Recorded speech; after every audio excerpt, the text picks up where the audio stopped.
And we're now joined by Greg Bedard of the Boston Sports Journal. Greg, can you talk about the significance in this win today for the New England Patriots? The significance. I mean, look,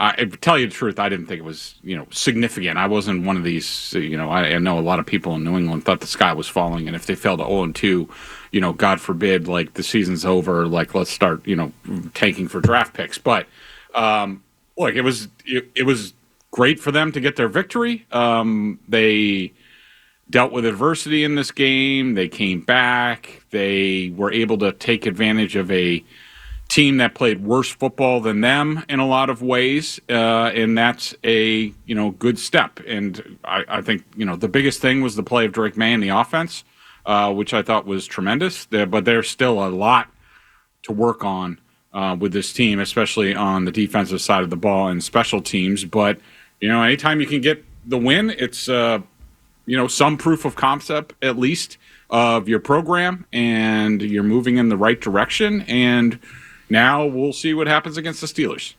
Greg, in terms of Drake May today, everybody's talked about that lack of a signature late game moment from him, and obviously didn't get the fourth quarter comeback drive today. The kickoff return took care of that, but is this a game where you would say Drake May led them to the win? Yeah, I thought Drake was sensational. I mean, he wasn't perfect. I don't expect every quarterback to be that way, but I thought I saw a young quarterback who was in complete command of what he was doing on the field. He was very comfortable. I think this was, a case where, as opposed to last week, I think people really underrated this aspect of last week in terms of, Drake May was thinking a lot. Yeah, you know why? Well, because they had no idea what the other team was going to do. Entirely new coaching staff. You didn't know if it was Patrick Graham calling the defense or Pete Carroll or like what was going on. And in this case, you go up against a team in your division that you know well on both sides of the ball. Anthony Weaver is back as defensive coordinator. You have an understanding of what they're going to do. You understand you have game film from the week before. And I think that, Drake May, Josh McDaniels, the entire offense took all of that information, had a very coherent plan that they were able to execute. And I think that you saw a quarterback that understood what he needed to do in this game, the opportunities that were going to be there in this game. Some of them were just taking, check downs or the little, voids in the zone to, get them 7 or 8 yards when they're in long yardage and all that. So I thought Drake was tremendous in this game. And, really, I think a big reason why was just, a guy who had gone through it one time in this offense and was able to take the film and the coaching points and apply it to the next week. I know we had plenty of talk this week about the plate and Drake May's plate, so we don't need to get too into that exact line, but did it feel like Josh McDaniels maybe had more feel for what he was doing, for what Drake was doing, and do you think that this game plan was maybe more suited to Drake May's strengths? No, I just think a lot of it just had to do with they really had no idea how the Raiders were going to play them. And I think, Drake, everybody was talking about his running and you got to let him do this, and he wasn't able to run very effectively against the Raiders. Well, I saw a Raiders defense that had two big things on their defensive game plan. Not to get TreVeyon Henderson loose in the open field and play a lot of zone, have eyes on Drake May, and don't let him run. Don't let him beat you with his legs. Make him beat you from the pocket, muddy the looks in terms of zones. And so, he had some issues with that. I thought, this was a, pretty normal game plan. I saw Drake doing a lot of stuff at the line, a lot of good stuff. He understood where the play clock was and, when it was winding down, motioning guys in, alerting plays. Like I saw a quarterback who's completely confident in what he was doing, and it's just because he's getting more reps in terms of what he needs to do. Greg, I agree with you on Drake May, and I thought McDaniels and them that first drive was fantastic, but they did try to run the ball more, at least get Ramondre Stevenson more involved today. They had some different looks, though. Pop Douglas didn't have as many snaps compared to Mac Hollins. Is that something we should be looking at? Was that one of the changes they made today, and how did they get Ramondre Stevenson more involved? No, I mean, you guys know this offense. I mean, it's going to be, sort of a game plan offense. And, it seemed like they thought that they would have some, open ability in terms of the middle of the field. And they trusted, guys like, Diggs and Hooper and Henry a little bit more. It just sort of is what it is in terms of usage with this offense. If you're trying to peg it down, I don't think that's going to be, very successful. In terms of Ramondre Stevenson and the run game, what I saw just better run blocking. They, whether it was Campbell and Jared Wilson actually, getting some push with double teams. This was something that did not happen last week. They did not. I thought they executed the run blocking much better in the run game. I don't know how much that had to do with the Dolphins and as opposed to the Raiders, who were a little bit more aggressive shooting gaps that I don't think they were prepared for, and they got caught off balance. And they were just run blocking better. And so they kept calling them. And so I thought all the backs, ran hard. When Gibson got in there with his few snaps, he was running hard and getting downhill. Stevenson was really good, but if you're looking at a successful run game, I'm always looking at a successful offensive line, and I thought those guys did a really nice job today in basically all areas. In particular, Will Campbell, I know just at first glance, I know you're going to go back and look at the film, and you'll have more on that on Felger Maz this week, but just Will Campbell, second game, still some good rushers on that side, not Max Crosby, but a good front for Miami. How did you feel he played in this game? I thought he did really well, in this game, and I barely noticed him, which is really good. He did have another false start. Of course, Morgan Moses had a few of his own, but I thought, Will Campbell was really good.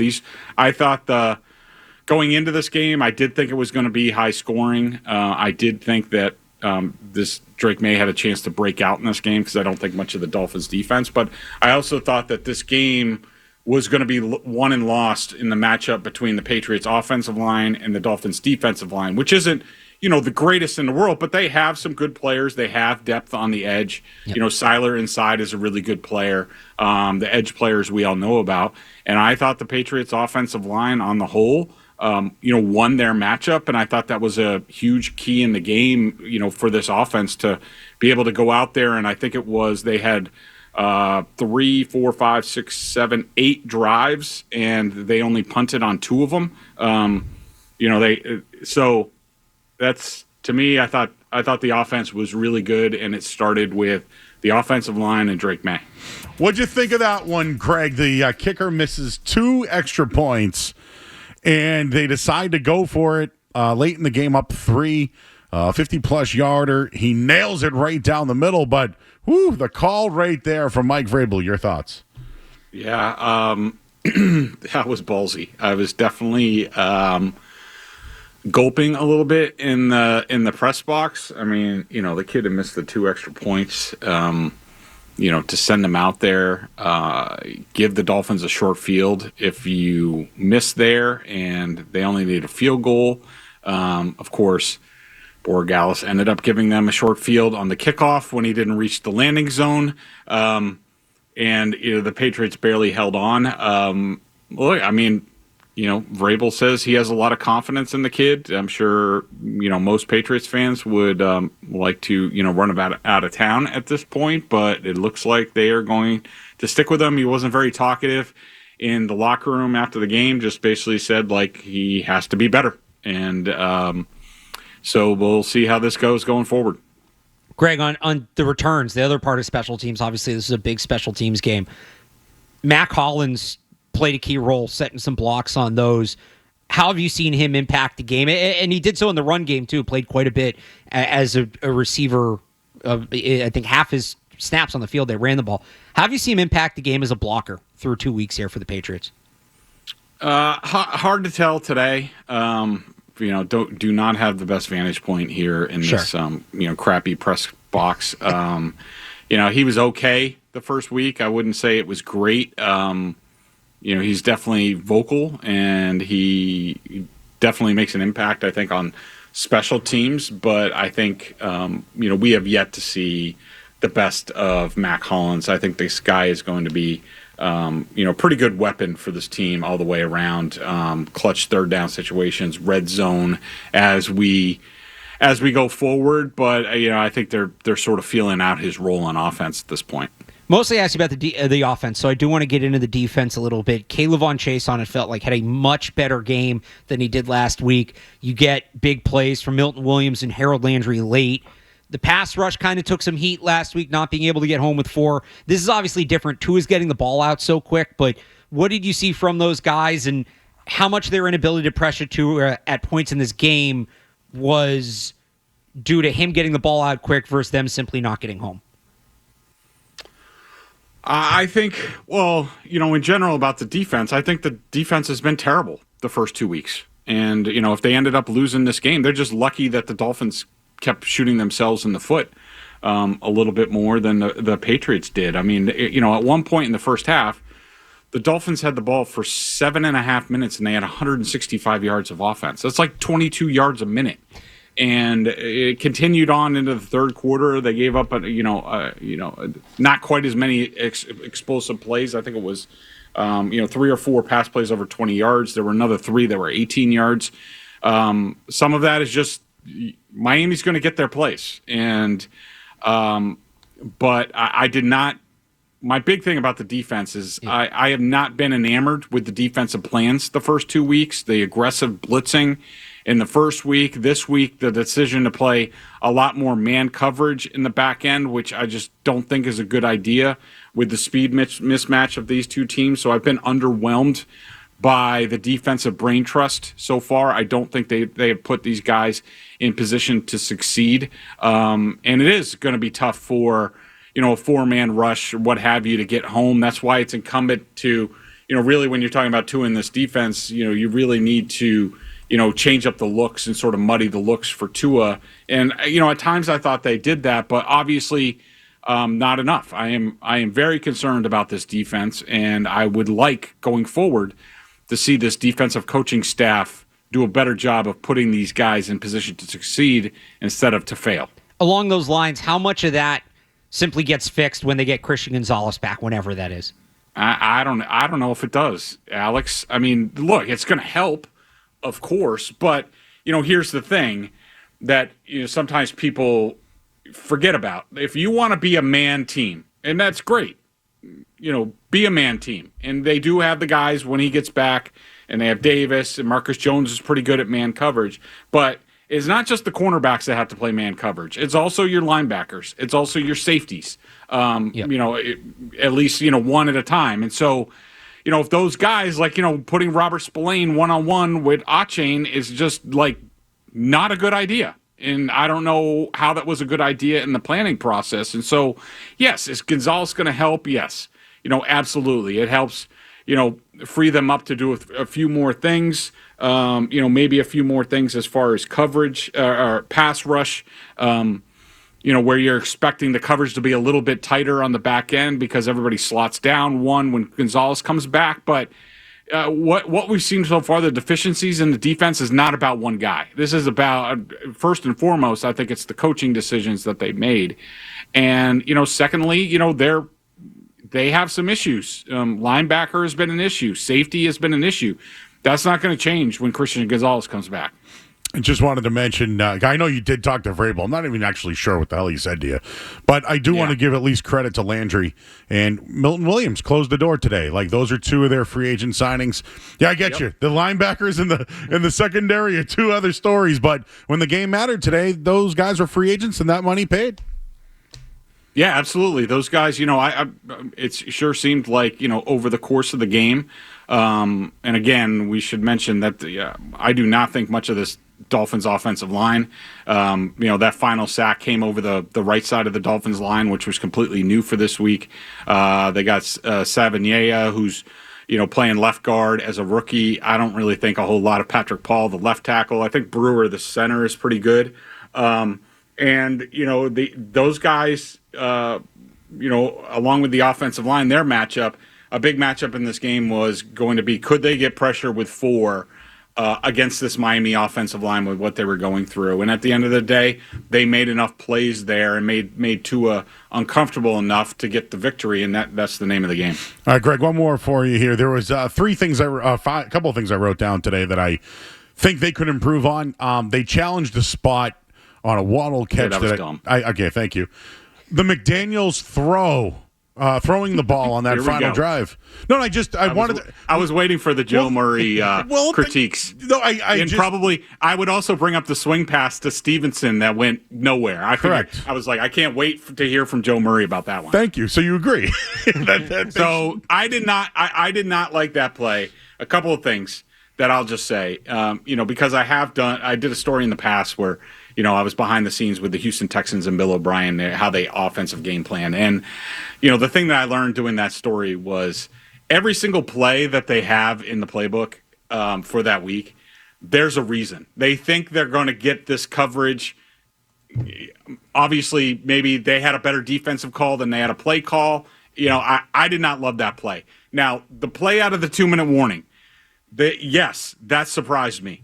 But they had the whole 2-minute warning. Like, that is a Mike Vrabel decision. Like, that is Mike Vrabel telling Josh McDaniels, like, we're not sitting on the ball. Yep. Let's go for it. And the play was there. Now, Hollins thought he was held. The thing I didn't like on that play was Hollins sort of faded his route at the end and allowed if he would have just, angled off at 90 degrees or even came back, which really what you're supposed to do on that, if he just came back, I think that's a completion, and they're going on to win, and they don't have to hold their breath in the last couple of minutes. So, yeah, I was surprised by that call. I thought they were going to manage the game a little bit better, make them use the timeout, like all that stuff. But that is a coaching decision, especially from the head coach, for them to decide to do that. That ain't happening with Mike Vrabel without Mike Vrabel saying, "Yep, go for it." Yep, we all agree. We are all in agreement on that one. I won't bring up the Spillane's day. He's got an arm tackle. Too many forearms. Yeah. All around the league, by the way, but specifically this game. Like, there was a lot of just forearms and shoulders, both sides. Morgan Moses had a bunch of false starts, and I thought Henderson had a kind of a tough day. Yeah, I do. Yeah, I mean, look, we all want to see that kid on the field more. He's electric. But, when you have two really bad reps in pass pro, that's the end of your day. You don't get a chance to make a third holding call, and he also had one on special teams. But what was the name that you mentioned? There was Spillane. What was really interesting is that maybe I missed him, but I specifically wanted to talk to Spillane after this game. It seemed like his locker was cleaned out pretty quick. I don't know if it was before we got in there or maybe I missed him, but he seemed to get out of there pretty quick. Yeah, they got exposed last week. Well, they blocked the middle of the field last week. The Colts did. This week, they worked the sideline and then found A-Chain, and he was gone. And Spillane had a tough day. But I agree with you. There's not a lot of depth there. And Alex brought this up, too. A lot of guys were injured, right? Davis came out of the game. Woodson was battling. They all came in late in the game, though, and they had to put Mapu on the field, made the play. So I do like the fact that this team did have effort and finish today, something Vrabel's been preaching. Yeah, I would like to see this coaching staff, and who knows? I mean, we'll see. But I would like to see them get into some more packages. They did it a little bit with Mapu and Woods as far as like dime at certain times. I didn't think it was a ton. I think Mapu only played like 7 snaps or something like that.